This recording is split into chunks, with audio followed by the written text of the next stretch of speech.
After my daughter cut me off and humiliated me during the divorce, she tried to crash my wedding and blamed me.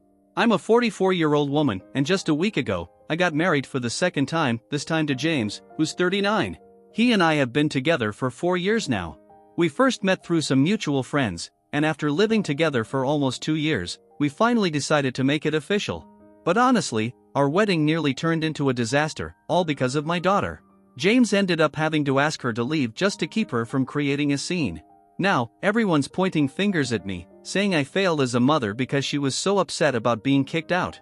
The truth is, my daughter April, she's 18, wasn't even invited to the wedding.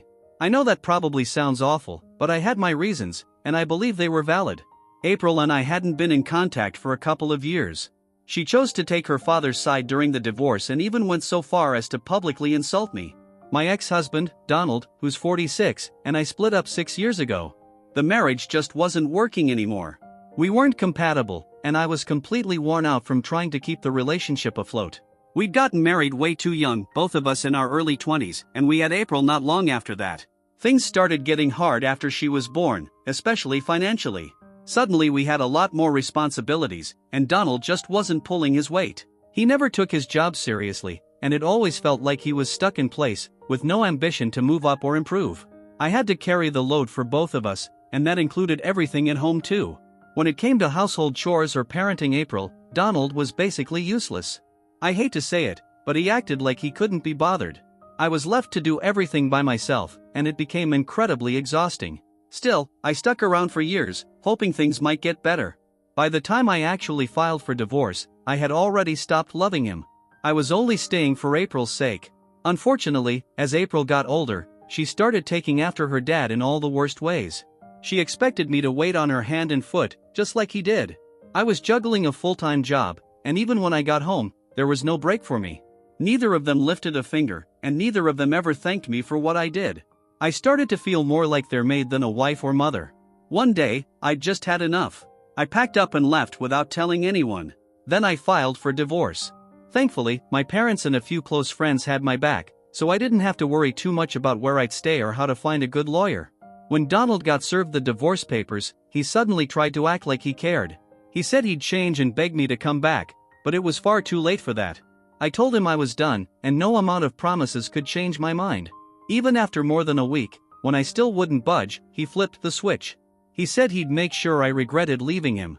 He got one of the top divorce attorneys in town, paid for by his father, and went after full custody of April. He also fought hard to make sure I didn't get much in the settlement. That lawyer was brutal, and the whole process became incredibly difficult for me. They twisted the facts and painted me as this unstable, selfish woman. I barely stood a chance. What hurt the most was how they made me out to be a horrible mother, and April was in on it. She even made a very public social media post during the divorce, calling me a bully and saying I made her miserable. She said she didn't want anything to do with me and that she hoped her dad would get full custody. She even wished I wouldn't be allowed to visit her. That post felt like the final blow. I mean, what was even the point of a custody battle after that? She'd made it clear to everyone that she wanted to be with her dad and not me. So, in the end, Donald was granted full custody, and I was only allowed supervised visitation. I did get the house, but that was about it. And my heart shattered, not because of the custody decision, but because my daughter chose him and didn't seem to see how irresponsible he really was. She was only 13 back then, so I get that she didn't fully understand. Donald was the fun parent, and that kind of parenting looks great when you're a kid, but that laziness he encouraged, the way he avoided responsibility, it was all rubbing off on her. Sure, it might seem cute when you're young, but it doesn't prepare you for the real world. Even after everything, I still tried to keep in touch with April. I told myself she'd been manipulated, that Donald had turned her against me. During the early part of the divorce, before she made that awful post, I used to pick her up from school. She'd try to talk me out of going through with the divorce, and I tried to explain that I just wasn't happy in the marriage anymore. I told her it was better for all of us if her father and I separated. We'd argue, sure, but at least we were talking. Then, suddenly, she cut me off. In the weeks before that post, she started ignoring me. I'd show up to pick her up after school, and she'd either ditch me for her friends or come up with some excuse. It was obvious that something had shifted. I knew in my gut that Donald had gotten in her head and convinced her that I was the villain in all of this. Still, even after the divorce, I kept trying to reach out. But she wouldn't respond. And since Donald had full custody and I only had supervised visits, he had total control over how often I could see her. He made sure those visits were few and far between. I think I saw her maybe twice in 6 months. I even tried messaging her online. But even when I tried reaching out to her online, she ended up blocking me. At one point, I even thought about trying to renegotiate the custody agreement, but my lawyer strongly advised against it. He said it was still too early, and the image Donald and his team had painted of me was already pretty damaging. On top of that, I was going through a rough patch at work, so the timing just wasn't right. That's when I made one of the hardest decisions I've ever had to make. I showed up at Donald's house unannounced one afternoon, determined to see April. When he told me no, I didn't take it quietly. I caused a scene. April eventually came into the living room, probably just to figure out what all the yelling was about. And when I saw her standing there, I looked her right in the eye and asked her, plain and simple, if she still saw me as her mother. I didn't sugarcoat anything, and I did my best to keep my emotions hidden. She took a moment to think before she finally told me she didn't see me as her mom anymore. She said I had destroyed what she called a happy family because I was too selfish to consider how she felt. And now, she wanted nothing to do with me. As heartbreaking as it was, I can't say I didn't expect it. I guess I just needed to hear it from her mouth before I let go completely.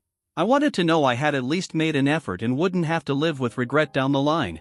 So when she made it crystal clear that she didn't want me in her life, I stopped trying.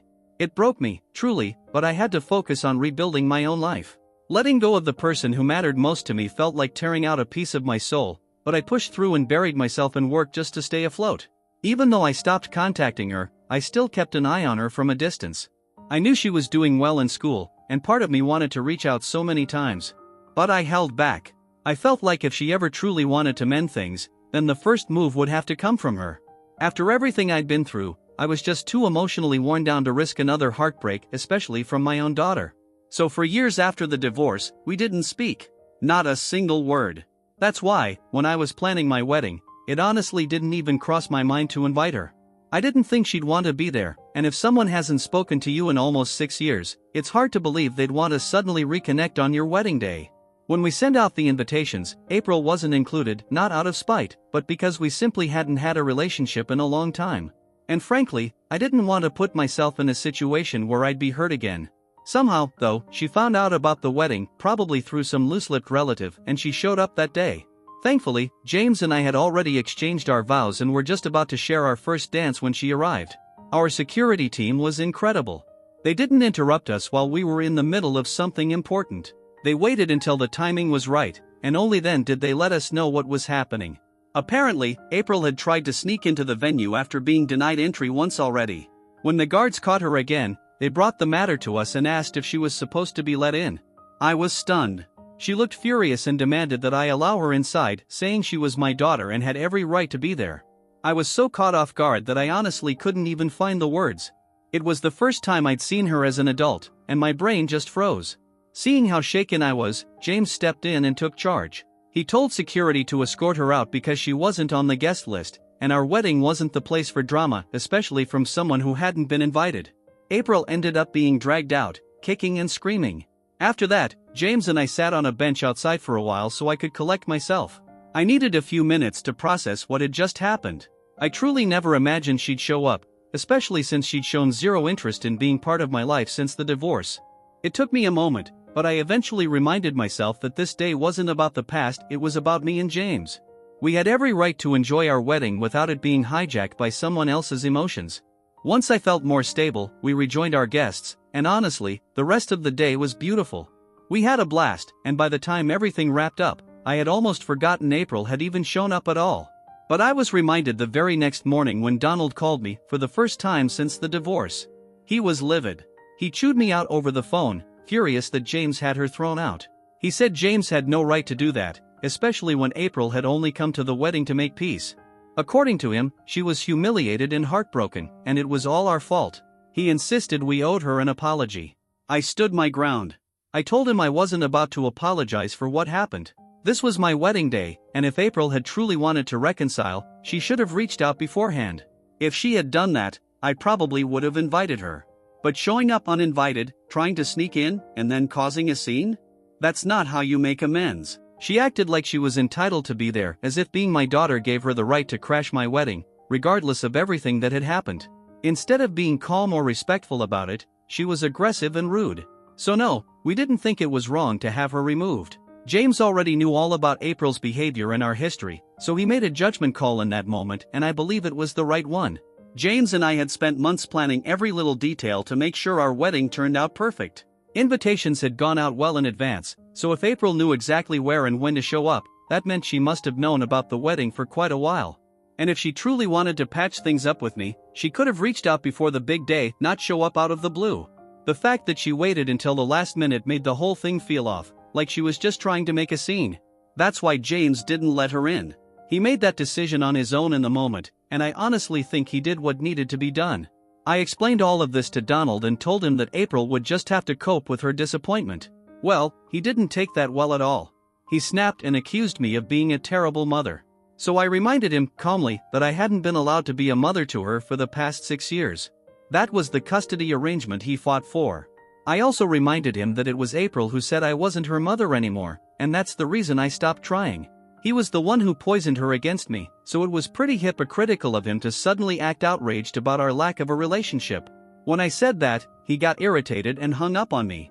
I figured that would be the end of it, but instead, he rallied his whole family to start calling and messaging me, telling me I was a heartless mother, that I didn't care about my daughter's feelings. Their words started to mess with my head. James stood by me completely. He was sure we didn't do anything wrong, but I'll admit, the guilt started creeping in. I found myself asking, did I make the right call? Update 1E James, and I just want to say thank you to everyone who commented on my original post and helped reassure us that we weren't in the wrong. That support meant more than you can imagine. After thinking it through, we made the decision to block Donald and everyone else who kept harassing me. I don't need that kind of negativity clouding my life, especially when I've worked so hard to build something better for myself. Honestly, the only regret I have is that I didn't block Donald years ago.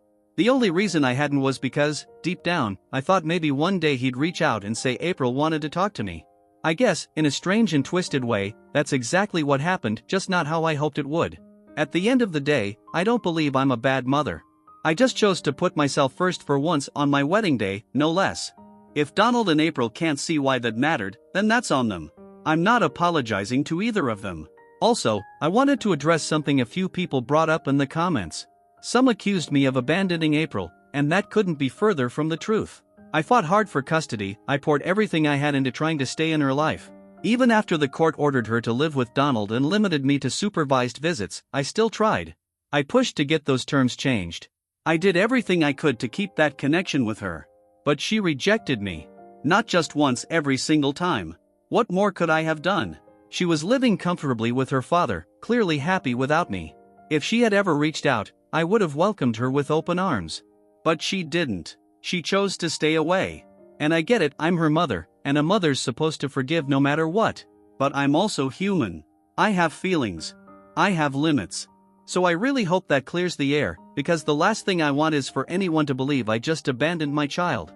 Update 2, it's been about a week since the wedding, and April finally reached out to me, but the conversation didn't go the way I had hoped. She messaged me in the middle of the day, saying she wanted to meet and talk face to face. I was at work, so I told her I could talk after my shift ended. That alone set her off. She lashed out, saying I only ever cared about work and myself, and that's why I had abandoned her all those years ago. She said I let her grow up without a mother and never once told her I loved her. Then she brought up the wedding, said she came there as a gesture of peace, to make my big day special. But instead of welcoming her, I let James kick her out. She told me she expected an apology from me the very next day. She wanted me to admit I was wrong. Instead, she said I doubled down and tried to justify everything to Donald and her extended family. She ended the message by telling me she was heartbroken, that I was treating her like she wasn't even my daughter. That last part really hit me hard. Because for years, I fought like hell to be in her life. But Donald drove a wedge between us so deep, I don't know if it'll ever come out. And even now, even after she's old enough to know better, she still hasn't apologized for what she did during the divorce. I lost my temper. I told her flat out that I had no regrets about what happened at the wedding. How could I trust her again after that brutal social media post she made when she was 13, siding with her dad, calling me abusive, making it sound like I was the villain? I worked so hard back then, trying to hold the family together. I tried to create a bond with April, tried to keep the marriage alive for her. But Donald ruined it all. And even knowing that, she still went ahead and turned on me. That broke me. But despite everything, I tried to forgive her. She was a child. I figured she was just confused and manipulated. Even then, I kept reaching out. I kept trying to fix things. But she pushed me away again and again, finally telling me, straight to my face, that I wasn't her mother anymore. I reminded April about that day, the one where she looked me straight in the eye and said I wasn't her mother anymore. I told her just how much that moment had crushed me and how deep the depression ran afterward. And the worst part? She had no idea. Not because she couldn't have known, but because she never cared to ask. She'd spent all those years completely ignoring my existence, never reaching out even once. That hurt more than anything. Even on my wedding day, she showed up and made it all about herself. Not once did she stop to think about how that might affect me. I told her, plain and simple, that if she had truly wanted to reconnect, there were plenty of chances before that day. But she chose that moment, the one day that was supposed to be about me and James, because, again, she wasn't thinking about how I might feel. I told her she had grown into someone I didn't even recognize, selfish, entitled, and far too much like her father. And I was done. I'd already cut Donald out of my life years ago, but I kept hoping, deep down, that April wouldn't follow in his footsteps. Sadly, I was wrong. I told her that if she ever wanted to make amends, she could reach out when she was ready to apologize. Until then, I wasn't going to keep opening the door for someone who kept slamming it in my face. And with that, I hung up. I didn't give her a chance to argue or drag it out. I just ended the call. And even though I thought it would feel good to finally say those things, it didn't. Honestly, I almost picked the phone back up to call her again, just to take some of it back. Because as twisted as it sounds, it did feel good to hear her voice again, even if we were fighting. At least this time, she wasn't pretending I didn't exist. Update 3: A few days have gone by since that last phone call with April. I'll admit, I was hoping she'd reach out again by now, but nothing. I'm a little disappointed, but I'm trying to keep myself distracted by spending time with James and planning our honeymoon, which is just around the corner. James says that if it's meant to be, she'll reach out before we leave. So, I'm crossing my fingers and holding on to that hope. But of course, leave it to Donald to stir the pot. He actually showed up at my office the very next day after my phone call with April. I refused to speak with him, but instead of taking the hint and leaving, he made a scene, shouting in front of my coworkers, accusing me of trying to manipulate April into turning against him. He said she was like him because he raised her, while I was off chasing other men. That was beyond inappropriate. I'd had enough. I turned around, looked him dead in the eye, and told him if he didn't leave right then and there, I'd call the police and report him for harassment and stalking. I meant it, too. I pulled out my phone and showed him that I already had the number dialed. The only thing left was to hit call. I could see it on his face. He wanted to argue, didn't want to look weak, but he also knew I wasn't bluffing. So after hesitating a moment, he finally walked off and got in his car. Good for him. Because if he hadn't, I truly would have made that call. When I told James what had happened, he suggested we go ahead and look into a protective order, just in case. We've already talked to a lawyer about it, but we're not moving forward yet since I don't think Donald poses a real threat right now. He's just loud and obnoxious, nothing I can't handle. But I'm staying cautious, just in case. Update 4 or so, we're just 2 days out from our honeymoon, and guess what? April finally reached out. And I can't even explain how much that meant to me. It actually played out exactly the way James predicted it would. Not only did she contact me, but this time, she apologized. She admitted she'd been awful to me for the past 6 years. She told me she'd been living in her father's shadow and blindly believing everything he said. But after our phone call the other day, she did some soul-searching. She said something finally clicked. She tried talking to Donald about it, but his reaction just confirmed what she was already starting to suspect, that he'd been misleading her and keeping her away from me to punish me for the divorce. Apparently, they had a huge fight the night we spoke, and I guess that explains why Donald stormed into my office the next day, yelling like a maniac. Since then, April's been reflecting on how she's treated me. She said she now understands why I didn't let her stay at the wedding. That I had every right not to trust her after the things she said and did, and that she had nobody to blame but herself. She told me she was tired of wasting time and wanted to fix things between us before it was too late.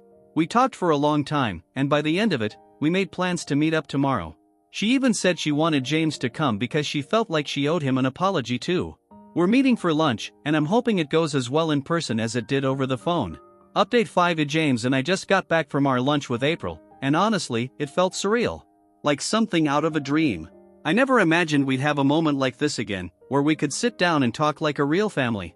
The beginning was emotional, of course. Lots of tears, hugs, and long overdue apologies. But once we got through that, we started just talking about life, school, love, everything. April told us all about her college experiences, and James and I shared how we met and fell in love. It wasn't just healing, it was fun. We laughed. We actually laughed. And before we left, we all agreed that we want to keep this going. April and I made a plan to meet for lunch or coffee at least once a week, and she even suggested we both start going to therapy together. I'm totally on board with that. This is going to be a huge shock for Donald, but April says she doesn't care what he thinks anymore. She's ready to live her life, not the one he built for her. And I'm beyond excited to finally have my daughter back.